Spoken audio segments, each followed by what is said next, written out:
is often seen as a laggard economy. Media groups, economics, and the government themselves have called the country itself the sick man of Asia. This is a term often related to the fact that it experienced numerous economic collapses and overly high numbers of external debt in the past decades. Despite all of these claims and backlash towards the country, the overall economic activity has, in many ways, grown tremendously since then. It has staged high annual economic growth to even emerging as one of the lowest users of external debt, and even having founded many engines for growth related to its human capital, to electronic exportation, and its economy to be named as a newly industrialized country. So why is the Philippines even called the quote-unquote sick man of Asia? And how did it survive through all of the financial crises it had experienced? Well, we can trace it back to the 1970s. The Philippines then was an emerging country, just like its other neighbors. Southeast Asia was still fairly poor and had little contribution to the world economy. Yet the Philippines had a huge growth in its gross domestic product, one that was seen from 1970 to 1982 to average over 5.5% in annual growth. Not relatively much, but it was competitive across the small developing world at the time. Still, these positive growths in more than a decade have actually seen two worldwide crises, which were related to the oil industry. The Philippines experienced slower growth, but still, unlike other countries, entered into recessions. 3 years after this consistent growth, however, its first recession hit in 1984 and 1985. These 2 years experienced a massive economic slump, staging around 7.3% of negative growth in 2 straight years. This saw the GDP drop from $33 billion in 1983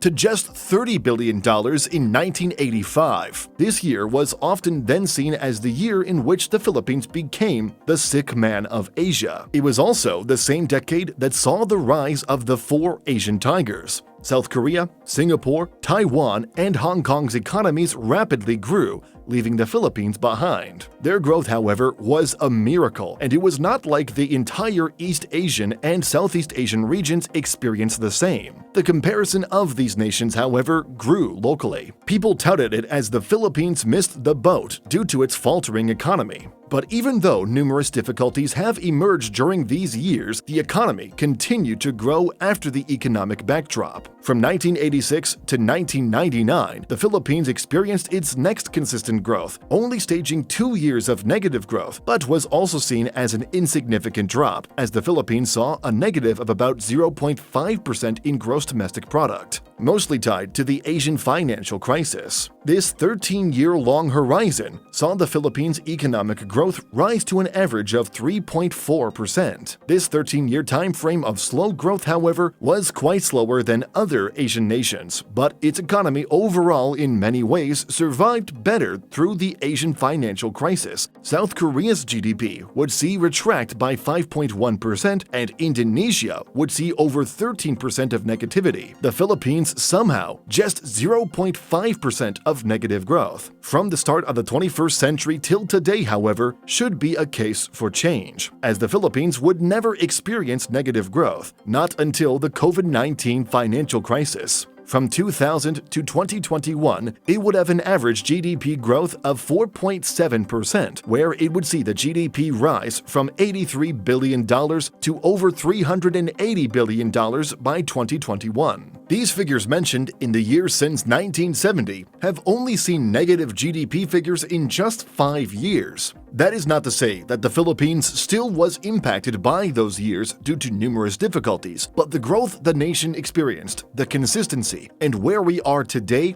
are often mistreated. The economy of the archipelago nation grew. It is now even on track to grow to $450 billion by the end of 2022, according to the IMF. The Philippines survived in simpler terms. It should already tell us that even though they had experienced slow growth or even some form of recession, the Philippines still survived and is now thriving. The name sick man of Asia should not even be used anymore, but as sad as it does, it is often used as a ploy by politics. But anyway, these are just our opinions and should just be treated for entertainment purposes only. What do you think about it?